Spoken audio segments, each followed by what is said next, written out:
بسم اللہ الرحمن الرحیم نحمدہ ونصلی علی رسولہ الکریم اما بعد۔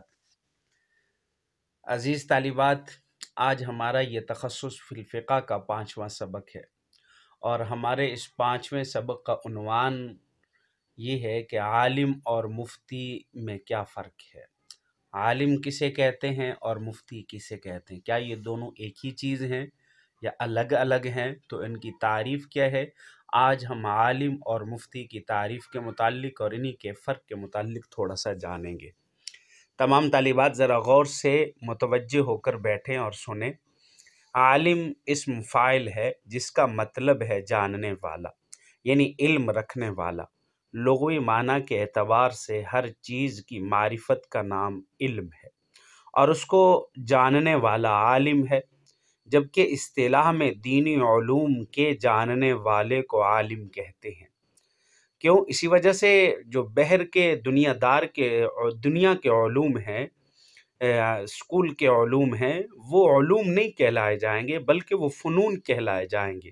کیوں؟ ایک بات یہ ذہن میں رکھیں کہ علوم کے حصول کے لیے دنیا غرض نہیں ہوتی، جبکہ اسکول کے یونیورسٹی کے جتنے بھی علوم ہیں ان کے حصول کا اصل مقصد ہی دنیا ہوتا ہے۔ بچے کو انجینئر بنایا جائے، بچے کو ڈاکٹر بنایا جائے، بچے کو لا کرایا جائے، اس سے مقصود یہی ہوتا ہے کہ اچھی نوکری اور اچھی تنخواہ آئے گی، لیکن عالم کے اندر یہ چیز نہیں ہوتی۔ تو اس لیے دینی علوم کے جاننے والے کو عالم کہتے ہیں، یا دیگر الفاظ میں فرض کفایہ علوم کے حامل کو عالم کہتے ہیں۔ لیکن عالم کی صرف اتنی تعریف کافی نہیں، بلکہ مفسرین اور ائمہ نے لکھا ہے کہ عالم صرف عربی، حدیث، تفسیر وغیرہ کے پڑھنے والے کو نہیں کہتے، بلکہ عالم وہ ہے جس میں لازماً خشیت اللہ کا وصف پایا گیا ہو۔ جیسا کہ تفسیر ابن کثیر کے اندر امام حسن بصری رحمہ اللہ فرماتے ہیں، العالم من خشی الرحمن بالغیب ورغب فیما رغب اللہ فیہ۔ فرمایا کہ عالم تو وہ ہے کہ جس میں رحمان کی غیب سے ہی خشیت ہو، اور پھر وہ اسی پر آگے قرآن مجید کی تلاوت بھی کرتے ہیں۔ فرماتے ہیں کہ انما یخشی اللہ من عبادہ العلماء ان اللہ عزیز غفور۔ اور اسی طریقے سے ایک حدیث بھی ہے، حضرت عبداللہ ابن مسعود رضی اللہ تعالی عنہ سے روایت ہے، انہ قال لیس العلم عن کثرت الحدیث ولکن العلم عن کثرت الخشیت اللہ۔ فرمایا کہ علم حدیث کے بہت زیادہ حدیث کے جاننے کا نام نہیں، بلکہ علم تو اللہ کی خشیت کا نام ہے۔ اور اسی طریقے سے حضرت احمد بن صالح المصری امام ابن وہب سے اور وہ پھر امام مالک سے روایت کرتے ہیں، اور امام مالک علیہ رحمہ فرماتے کہ ان العلم لیس بکثرت الروایہ وانما العلم نور یجعل اللہ فی قلبہ۔ تو فرمایا کہ یہ تو ایک نور ہے علم جو انسان کے دل کے اندر ہوتا ہے۔ اور امام سفیان ثوری رحمہ اللہ نے بھی فرمایا کہ عن ابی حیان عن رجل قال کان یقال العلماء ثلاثۃ، عالم باللہ، عالم بامر اللہ، وعالم باللہ لیس بعالم بامر اللہ، وعالم بامر اللہ لیس بعالم باللہ۔ تو یہ ساری اس تفصیل کا خلاصہ یہی ہے کہ عالم وہ ہے کہ جس کے دل میں اللہ کی خشیت ہو، جیسا کہ تفسیر قرطبی کے اندر بھی ہے، قال الربیع بن انس من لم یخش اللہ تعالی فلیس بعالم، وقال مجاہد انما العالم من خشیت اللہ عز وجل، کہ عالم تو وہ ہے کہ جس کے دل میں اللہ رب العزت کی خشیت ہو۔ تو عالم کی اس تعریف میں ہر عالم و مفتی داخل ہے۔ پھر عالم اور مفتی میں چند زاویوں سے کچھ فرق بھی ہے۔ وہ اس طرح کہ مفتی عالم سے ایک درجہ آگے ہوتا ہے۔ مفتی کا لقب خاص ہے اور عالم عام ہے۔ ہر مفتی عالم بھی ہوتا ہے، لیکن ہر عالم مفتی نہیں ہو سکتا۔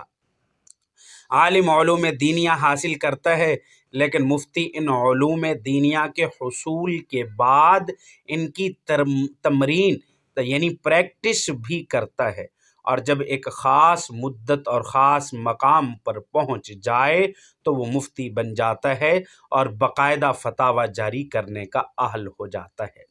یہ بالکل ایسے ہی ہے، میں اس کو آپ کو ایک مثال سے سمجھانے کی کوشش کرتا ہوں۔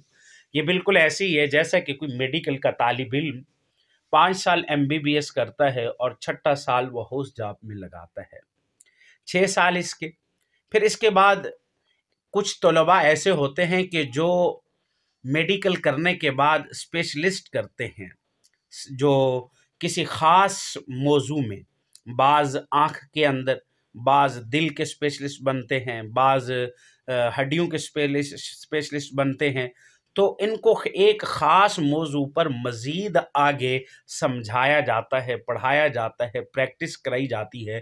تو پھر ہم ایسے ڈاکٹر کو اب محض MBBS نہیں کہتے، بلکہ ایسے ڈاکٹر کو کسی متعینہ کسی موضوع کے متعلق اسپیشلسٹ کہا جاتا ہے۔ بعین اسی طرح عالم بھی پہلے علوم دینیا کی اسناد لیتا ہے، پھر کچھ ان میں سے تخصص فی الافتاء کر لیتے ہیں، وہ مفتی بن جاتے ہیں، کچھ اس میں سے تخصص فی الحدیث کر لیتے ہیں، محدث کی طرف چلے جاتے ہیں، کچھ تخصص فی اللغہ کر لیتے ہیں، کچھ تخصص فی اللغۃ العربیہ کر لیتے ہیں، تو وہ پھر کسی خاص موضوع کو چن لیتے ہیں۔ بالکل اسی طرح ان میں سے تخصص فی الافتاء بھی کر لیتے ہیں، اور پھر وقت اور تجربے کے ساتھ ساتھ وہ مفتی بن جاتے ہیں۔ ایک بات یہ ذہن میں رکھیں، عالم مسئلہ تو بتا سکتا ہے لیکن فتویٰ نہیں دے سکتا، کیونکہ فتویٰ دینا یہ مفتی کا کام ہے۔ علماء مسئلہ تو بتائیں گے، کوئی مسئلہ پوچھا گیا، لیکن وہ فتویٰ نہیں دے سکیں گے، کیونکہ فرمایا کہ حدیث مبارکہ میں جیسے آیا کہ العلماء ورثۃ الانبیاء وان الانبیاء لم یورثوا دینارا ولا درہما ولکن ورثوا العلم فمن اخذہ اخذ بحظ وافر، مشکوٰۃ شریف کے اندر آتا ہے۔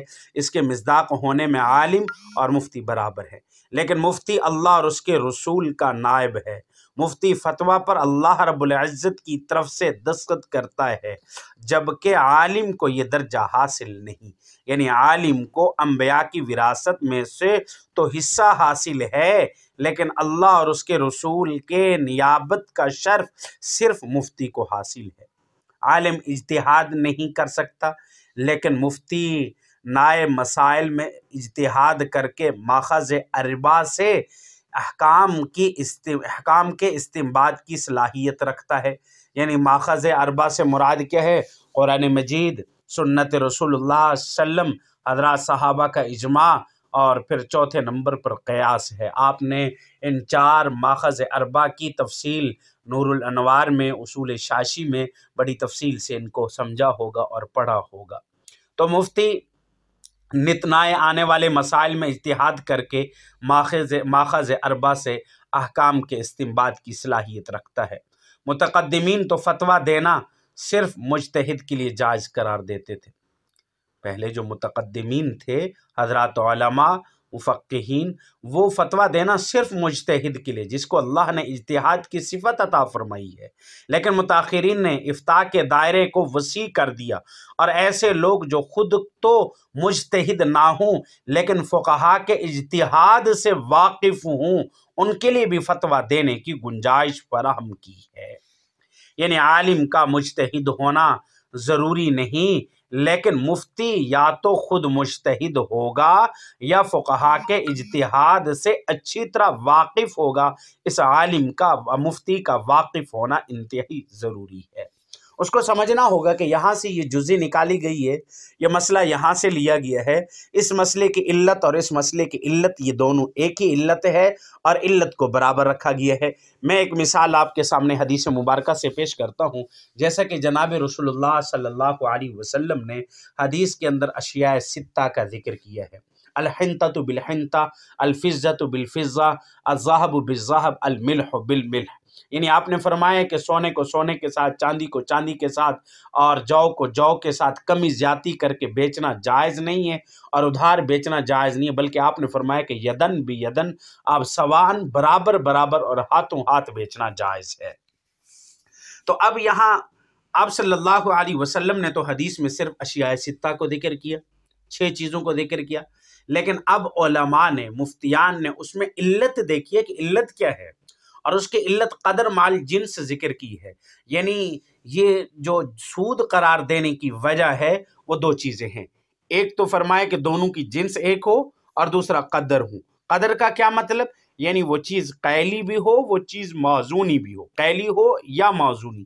قیلی موزونی کا کیا مطلب؟ ایسی چیز کہ جو وزن کے ساتھ بازار میں فروخت ہوتی ہے، یہ ایسی چیز کہ جو کیل کے ساتھ وزن نہیں کیا جاتا، کیل کے ساتھ بازار میں فروخت ہوتی ہے۔ مثال کے طور پر پٹرول ہے، یہ بازار میں کیل کے ساتھ فروخت ہوتا ہے، دودھ ہے، یہ بازار میں کیل کے ساتھ فروخت ہوتا ہے، لیکن باقی چیزیں وہ وزن کے ساتھ فروخت ہوتی ہیں۔ تو اب اگر جب ایسی چیزوں کو ایک دوسرے کے ساتھ تبادلہ کریں گے تو اب اگر ہم دیکھیں گے جنس بھی ایک ہے اور قیلی اور موزونی ہے، اب ان میں کمی زیادتی بھی جائز نہیں ہوگی اور ان کے اندر ادھار بھی جائز نہیں ہوگا۔ تو اس لیے حضرات مفتیان یا تو وہ خود مجتہد ہوتے ہیں، اگر مجتہد نہیں تو کم از کم فقہا کے اجتہاد سے واقف ضرور ہوتے ہیں۔ تو میری اس ساری کلام کا خلاصہ یہ ہے کہ مفتی کا درجہ عالم سے بڑا ہوتا ہے۔